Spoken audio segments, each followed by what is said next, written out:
விவசாயியோட நெல் வயல்ல ஒரு சிட்டுக்குருவி கூடு கட்டி குஞ்சு பொறிச்சு வாழ்ந்துச்சான். ஒரு நாள் அந்த தாய்க்குருவி இறதேடி வெளியே போன சமயத்துல அந்த விவசாயி வந்த வயலை பார்த்து, நெல்லு நல்ல பருவத்துக்கு வந்துருச்சு, வெளியூர்ல இருந்து ஒரு 20 ஆளுங்களை வர வச்சு அறுவடை பண்ணிடலான்னு தன்னோட மனைவி கிட்ட பேசிக்கிட்டே போனாராம். அதை கேட்டுக்கிட்டு இருந்த குஞ்சுங்க தாய்க்குருவி வந்த உடனே அழுதுகிட்டே விஷயத்த சொல்லிச்சுங்களாம். தாய்க்குருவி கவலைப்படாதீங்கன்னு சொல்லி சமாதானப்படுத்துச்சான். 5-6 நாள் கழிச்சு வழக்கம் போல தாய்க்குருவி இறதேடி வெளியே போன சமயத்துல அந்த விவசாயியும் அவங்க மனைவியும் வந்தாங்களாம். நெல்லு நல்லா முத்திருக்கு, இதுக்கு மேல வெளியூர் ஆளுங்களை நம்பி பிரயோஜனம் இல்ல, நம்ம ஊர்லயே ஒரு 10 பேரை வச்சு அறுவடை பண்ணிடலான்னு பேசிக்கிட்டே போனாங்களாம். அதை கேட்ட குஞ்சுங்க தாய்க்குருவி வந்த உடனே அழுதுகிட்டே சொல்லிச்சான்.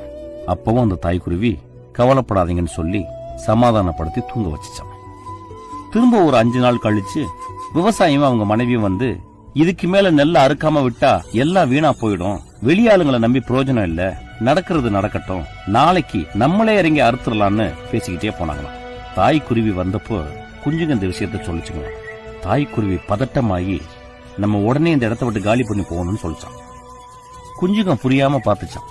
அந்த தாய்க்குருவி சொல்லிச்சான், ஒரு வேலையை செய்யறதுக்கு ஒருத்தன் மத்தவங்களை நம்பிக்கிட்டு இருக்க வரைக்கும்